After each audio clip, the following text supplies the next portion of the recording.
Merci. La parole est maintenant à Madame Michèle Meunier pour le groupe socialiste, écologiste et républicain. Et pour une durée de 9 minutes.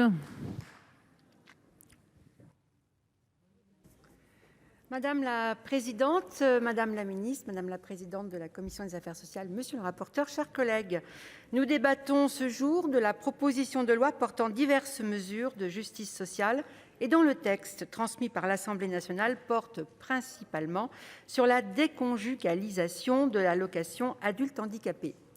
Derrière ce jargon de déconjugalisation, il s'agit d'exclure des ressources d'une personne en situation de handicap les ressources de son conjoint pour le calcul du montant de l'AAH.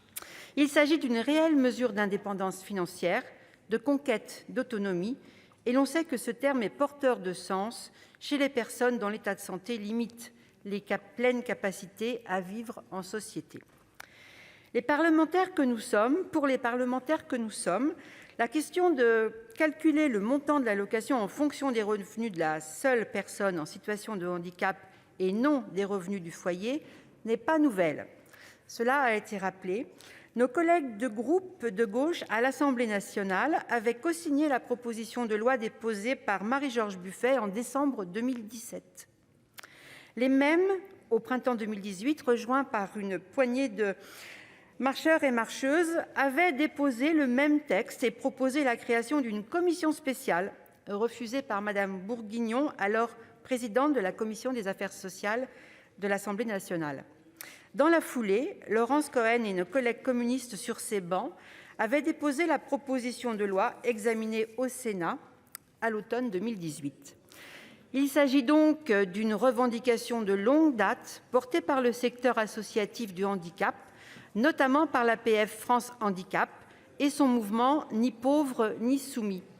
Une revendication rendue d'autant plus sensible au début du quinquennat que la majorité La République En Marche se targuait d'augmenter le montant de l'allocation d'adulte handicapé, ne voulant pas voir les limites de son mode de calcul. En commission, ici même, en octobre 2018, notre collègue de La République En Marche, Michel Amiel, assumait la position du gouvernement. L'augmentation de l'AAH ne visait qu'à, je le cite, « aider les personnes handicapées seules qui sont les plus précaires ». Quant à la majorité sénatoriale menée par notre rapporteur ici présent, elle tenait à ce que, je cite, « dès lors qu'il s'agit d'une prestation en espèces, le foyer serve de base fiscale ». Pour les socialistes, en revanche, nous avions dénoncé le tour de passe-passe du gouvernement qui reprenait d'une main en baissant le plafond des ressources, en fusionnant la majoration vie autonome et le complément de ressources, ce qu'il donnait de l'autre en augmentant le montant de l'allocation adulte handicapé. Nous avions alors soutenu cette déconjugalisation en vain. Alors que s'est-il passé en 2 ans pour que nous nous apprêtions à vivre ce tournant ? D'abord, quelques fissures dans le bloc monolithique En Marche et le camouflet infligé à l'Assemblée nationale en février dernier. Ensuite, une force citoyenne remarquable, incarnée notamment par Madame Tixier, autrice de la pétition que le Sénat a mis en ligne et qui a été mise au pied du mur. Parce que, contre toute attente, avouons-le, la pétition publiée sur le site du Sénat pour inscrire ce texte à notre ordre du jour a recueilli rapidement des dizaines de milliers de signatures. Cet engouement traduit l'indignation qui s'est propagée dans la société française depuis l'automne, bien au-delà des sphères militantes du handicap. Nos concitoyennes et nos concitoyens nous ont adressé un message fort qu'il convient d'entendre. Non, il n'est pas juste qu'une personne en situation de handicap doive choisir entre son statut conjugal et ses ressources.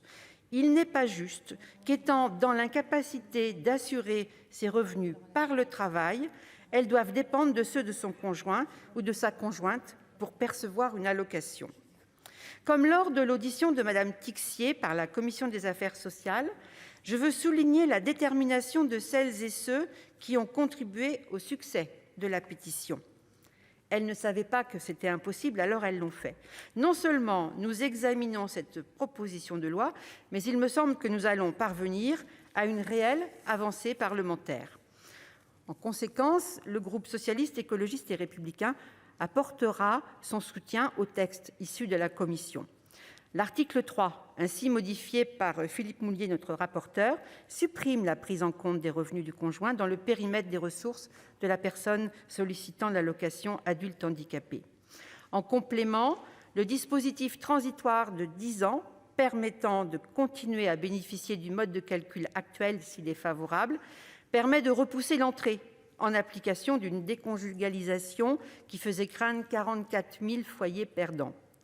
Ce temps de transition devra être consacré à la mise en place de correctifs qui neutralisent ces effets négatifs. Nous amenderons en ce sens. Comme mon collègue Olivier Henno, je voudrais rappeler en ce 9 mars, donc au lendemain du 8 mars, journée internationale de lutte pour les droits des femmes, souligner donc cette dimension égalitaire de déconjugalisation qui va permettre l'émancipation des femmes en situation de handicap. En effet, le mode de calcul actuel de l'allocation adulte handicapé enferme les femmes porteuses de handicap dans une double dépendance, celle du handicap et celle économique vis-à-vis des ressources du conjoint. Le cadre actuel soumet ces femmes et les expose, plus longtemps encore que les compagnes valides, plus durement aux violences subies dans le cadre conjugal. Il expose aussi les enfants co-victimes des violences intrafamiliales. Il était donc essentiel de faciliter la reprise d'autonomie des femmes en situation de handicap. Et nous savons qu'elles sont beaucoup plus exposées que les femmes valides à subir les violences au sein du foyer, de 2 fois à 6 fois plus pour les femmes autistes. Et nous devons à la regrettée Maudy Piot une connaissance fine des phénomènes de violence qui concernent spécifiquement ces femmes, à l'intersection de la domination patriarcale et de la domination du monde des valides. Nous pouvons compter sur les travaux et revendications de celles qui ont repris le flambeau de l'association Femmes pour le dire, Femmes pour agir, pour ne pas nous satisfaire du statu quo. Tout ou presque est à inventer, à mettre en place, à financer, Madame la Ministre. Des places de mise à l'abri d'urgence accessibles aux personnes à mobilité réduite, des services d'accompagnement accessibles aux personnes malentendantes. Pour accentuer cette reprise d'autonomie, les socialistes proposeront que l'allocation d'adulte handicapé soit versée directement sur un compte bancaire établi au nom de l'allocataire plutôt que sur un compte conjoint. Pour revenir sur les propos du rapporteur, la question qui nous est posée au travers de ce mode de calcul de l'AAH met en lumière le caractère ambigu de la prestation, entre minima social et prestation de revenus visant à compenser la quasi-impossibilité à subvenir à ses besoins par le fruit de son travail. À une époque où se pose de plus en plus la question du revenu universel, n'oublions pas que le montant de l'AAH laisse encore un quart de ses allocataires sous le seuil de pauvreté. En parallèle, la compensation du handicap est l'autre chantier à ouvrir. Comment mieux prendre en charge les dépenses induites par l'absence d'autonomie, le besoin d'équipement en aide technique et en accompagnement humain. À l'automne dernier, lors de nos débats en PLFSS, les socialistes avaient relayé l'exigence d'avancer vers une prestation de compensation universelle de la perte d'autonomie, attendu que les personnes en situation de handicap, comme par le secteur médico-social, sous-tendu par le périmètre de la 5e branche. Avec la fin de non-recevoir affichée par le gouvernement, nous avions compris qu'il était urgent de ne rien faire, d'attendre au printemps 2021, la discussion parlementaire de la grande loi Grand âge et autonomie, promise comme le tournant social du quinquennat et dorénavant reportée à l'issue de la crise sanitaire. Pour toutes ces raisons, Madame la Ministre, mes chers collègues, nous voterons cette disposition et cette proposition de loi en attendant la prochaine étape. Merci.